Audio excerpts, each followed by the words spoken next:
Hi friends, అందరికీ నమస్కారం. Welcome back to our channel. AP రాష్ట్రంలో ఉన్నటువంటి వాలంటీర్ వ్యవస్థపై నారా చంద్రబాబు నాయుడు గారు కీలక ప్రకటన అయితే వెల్లడించారు.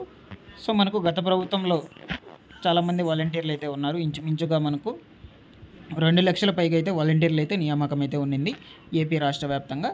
సో అందులో మనకు సగభాగంగా మొన్న ఎన్నికల సందర్భంగా మనకు ఆ రోజు చాలామంది కూడా విధుల నుంచి అయితే తొలగిపోవడం అయితే జరిగింది. సో వాళ్ళందరూ కూడా రాజీనామా అయితే చేశారు. సో ఈ నేపథ్యంలో మనకు వీటిపై అయితే నారా చంద్రబాబు నాయుడు గారు ఒక స్పష్టత అయితే ఇచ్చారు. అంటే మనకు పాత వాళ్ళని ఉంచుతారా లేదంటే వీటికి సంబంధించి కొత్త రూల్స్ అనేటువంటి వాటిని అయితే తీసుకొస్తారా. సో మనకు మేనిఫెస్టోలో ఈ యొక్క వాలంటీర్లకు సంబంధించి 10,000 రూపాయల శాలరీలు అయితే పెంచుతామని నారా చంద్రబాబు నాయుడు అయితే వెల్లడించారు. సో ఈ నేపథ్యంలో వాళ్ళని కొత్తగా ఏమన్నా నియమించే అవకాశాలు అయితే ఉంటాయా? సో ఒకవేళ నియమించినట్లయితే మనకు అప్లికేషన్ డేట్స్ అనేటువంటివి ఎప్పటి నుంచి అయితే ప్రారంభమవుతాయి? పాత వాళ్ళ పరిస్థితి అనేటువంటిది ఏమిటి? సో లేదు అనుకుంటే ఇప్పటివరకు విధుల నుంచి తొలగిపోయినటువంటి వాళ్ళ ప్లేస్లో కొత్త వాళ్ళని ఏమన్నా నియమిస్తారా? మొదలైన డీటెయిల్స్ గురించి అయితే ఈ వీడియోలో అయితే తెలుసుకుందాము. సో ఓకేనా, వీడియో కొంచెం లెందీగా అయితే ఉంటుంది. వీడియోని ఎండ్ వరకు వచ్చేసి మీకు నచ్చినట్లయితే ఒక చిన్న లైక్ చేసి నన్ను సపోర్ట్ చేయండి. అలాగే మన యొక్క ఛానల్ సబ్స్క్రైబ్ అనేది చేసుకొని బెల్ ఐకాన్ అయితే ఆల్ అనే దాన్ని ఆన్లో అయితే పెట్టుకోండి. ఇక లేట్ చేయకుండా డీటెయిల్స్లోకి అయితే వెళ్దాము. సో మనకు ఏపీ రాష్ట్రంలో మొత్తంగా కూడా 2,66,158 మంది వాలంటీర్లు అయితే ఉన్నారు రాష్ట్ర వ్యాప్తంగా. అందులో మనకు 98,548 మంది వాలంటీర్లు రాజీనామా అయితే చేయడం అయితే జరిగింది. సో మిగిలినటువంటి వాళ్ళ పరిస్థితి ఏమిటి అనేటువంటి దాని మీద అయితే మనకు ఫుల్ క్లారిటీ అనేటువంటిది అయితే ఇచ్చారు నారా చంద్రబాబు నాయుడు గారు. అంటే వాళ్ళని విధుల్లో నుంచి తొలగిస్తారా లేదా సో అనేటువంటి డీటెయిల్స్ మీద ఫుల్ క్లారిటీ అనేటువంటిది అయితే ఇచ్చారు. అదేవిధంగా కొత్త విధులు అదేవిధంగా కొత్త రూల్స్ అనేటువంటి వాటిని కూడా పెట్టడం అయితే జరిగింది. సో ఎందుకు అనుకొని చూసుకున్నట్లయితే వారికి మనకు ఈ యొక్క జీతం అనేటువంటిది 10,000 రూపాయలకి పెంచారు కదా. సో ఈ నేపథ్యంలో మొత్తం కూడా ప్రాసెస్ మొత్తం కూడా మార్చడం అయితే జరిగింది. సో 10,000 పెంచుతున్నామని అసెంబ్లీ ఎన్నికల సమయంలో చంద్రబాబు నాయుడు గారు స్వయంగా అయితే చెప్పిన సంగతి తెలిసిందే. జూన్ 12న మనకు సీఎం చంద్రబాబు నాయుడు గారు వాలంటీర్ల గురించి మాట్లాడుతూ వాలంటీర్ల ఎవరిని కూడా తొలగించేది లేదని చెప్పారు. సో వారికి నెలకు 10,000 రూపాయల జీతం ఇస్తామని కూడా మనకు తెలియజేశారు. అయితే ఎప్పటి నుంచి ఇస్తారో మాత్రం అయితే చెప్పలేదు.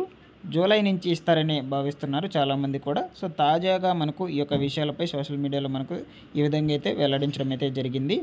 అయితే మనకు ఈ యొక్క వాలంటీర్లకు సంబంధించి కొత్త రూల్స్ అనేటువంటి వాటిని తీసుకొచ్చారు. అంటే మార్గదర్శకాలు అయితే మార్చడం అయితే జరిగింది.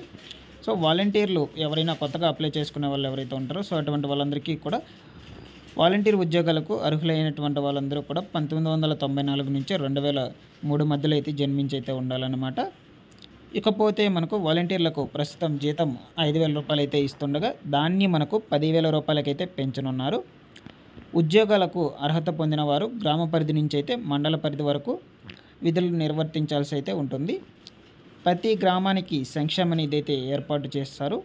సో అదేవిధంగా పెన్షనర్లకు ఇచ్చే పెన్షన్ను బ్యాంకు ఖాతాల్లోనే జమ చేయడంపై మనకు ఈ యొక్క ఆలోచనలు అయితే ఉన్నారనమాట. వాలంటీర్ల చేత పంపిణీ చేయకుండా మనకు డైరెక్ట్గా వాళ్ళ యొక్క బ్యాంకు ఖాతాలకే జమ చేసేటట్లయితే చూస్తున్నారు. సో ఇకపోతే ఇవి మనకు వాలంటీర్లకు సంబంధించి అర్హతలు అయితే కలిగి ఉండాలి. ఈ అర్హతలో ఉన్నవారు వాలంటీర్లకు అయితే ఎలిజిబుల్ అయితే అవుతారు. ఇకపోతే వారు చేయవలసిన విధులు అనేటువంటివి ఇక్కడ చూసుకున్నట్లయితే మనకు సంక్షేమ పథకాలు పొందడానికి అర్హత ఉండి ఆ పథకం అందనప్పుడు వారి అవగాహన అయితే కల్పించాలి. అటువంటి వారందరికీ కూడా ప్రభుత్వ పథకాలు సహాయాన్ని ఇంటి వద్దకే వెళ్ళి అందించాలట. ఇకపోతే మనకు తమ పరిధిలో ఉండేటువంటి కుటుంబాల వినతులను సమస్యలను తెలుసుకొని పరిష్కరించాలని కూడా తెలియజేశారు.